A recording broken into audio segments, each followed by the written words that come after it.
مطلب نیتوں پر وہ ہیں.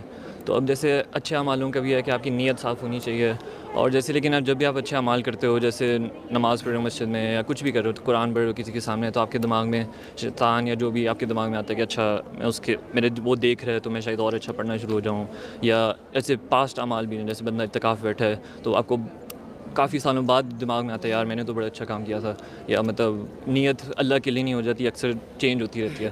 تو یہ کیا یہ کانسٹنٹ ایک اسٹرگل ہی ہے کہ اس پہ نہیں, یہ کانسٹنٹ؟ کھانے پہ مکھی کی طرح ہے, خیال آئے ہٹا دو, اچھا ٹھیک ہے. کھانا نہیں مطلب پھینکو. اس میں یہ اس پہ فکر ہونی چاہیے کہ ضائع ہو جائے گا ہمارا, یا اچھا ایسا نہیں کرنا چاہیے. ایسے اس پہ زیادہ فوکس نہیں ہونا چاہیے. صحیح, ٹھیک ہے. دوسرا میرا سوال یہ ہے کہ جیسے ایک بندہ لائف پارٹنر کے بارے میں مطلب اسلام میں اب 2 ایکسٹریمز ہیں پاکستان میں, ایک یا تو بالکل ہی پیرنٹس پہ چھوڑ دو کہ وہ بس ڈیسائیڈ کریں اور جو بھی, اور دوسرا ایکسٹریم آف کورس حرام ہے. تو اس کے بیچ میں اسلام میں کیا اس کا ہے کہ آپ اس کو جاننے کا؟ اصل میں اس کا زیادہ تر 90% یہ مسئلہ اسلامی نہیں ہے, 90% یہ مسئلہ نفسیاتی ہے. اچھا ہماری سوسائٹی میں جو کھول کر کمیونیکیشن ہے نا, جی وہ نہیں ہے. تو آپ کھل کے پیرنٹس سے بات نہیں کرتے, اگر کرو گے تو بس سمجھا جاتا ہے کہ یہ بدتمیزی ہے.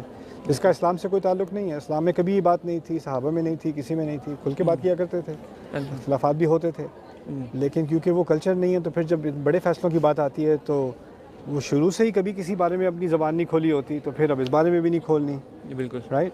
تو یہ چیز جو ہے یہ ہمیں بہت مشکلات میں ڈال رہی ہے, اور یہ دین سے ہمیں دور بھی لے کے جا رہی ہے. کیونکہ بچیاں بھی آتی ہیں میرے پاس, یہاں پر میں رہا ہوں تو میرے پاس بچے آئی ہیں کہ میرے فادر جو ہیں وہ کہہ رہے ہیں کہ اپنے کزن سے شادی کر لو. میں تو ان کو سارا زندگی میں ان کو بھائی کی طرح دیکھتی ہوں, میں نہیں کر سکتی. لیکن اب وہ کہہ رہے ہیں کہ بری بات ہے, نافرمانی ہوتی ہے, ہمارا دل رکھ لو, یہ کر لو, وہ کر لو. تو اب لڑکی کی مرضی نہیں ہے, لیکن اس پہ پریشر ڈالا جا رہا ہے شادی کرنے کے لیے نا. اور اب اس کو اگر وہ منع کرتی تو کہتی ہے میرے ابو کو اچھا نہیں لگے گا.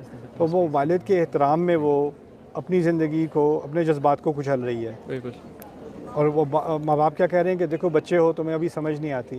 جو انسان بالغ ہو جائے, آپ اگر باہر جا کے ٹریفک توڑو گے اور پولیس والا آپ کو روکے گا تو وہ کہے گا نہیں بچے ہو تمہیں تو ابھی سمجھ نہیں ہے, ایسا کوئی کہے گا؟ وہی لڑکی اگر یونیورسٹی جاتی ہے, ایگزام میں چیٹنگ کرتی ہے, نکالی جاتی ہے, اس سے کوئی کہے گا ابھی بچی ہو تجھے سمجھ نہیں ہے.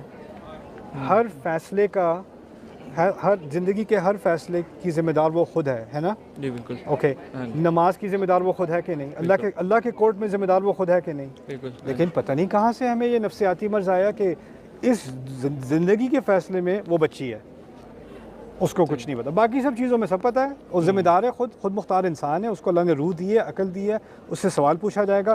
کوئی فرشتہ نہیں لکھ رہا بچی ہے رہنے دو, کوئی فرشتہ نہیں لکھ رہا. یہ ایک دفعہ بچے کے مرحلے سے گزر گیا. اگر واقعی میں بچی ہے تو اس کی شادی ہونی نہیں چاہیے. بچوں کی نہیں کرتے شادی, بڑوں کی کرتے ہیں. رائٹ.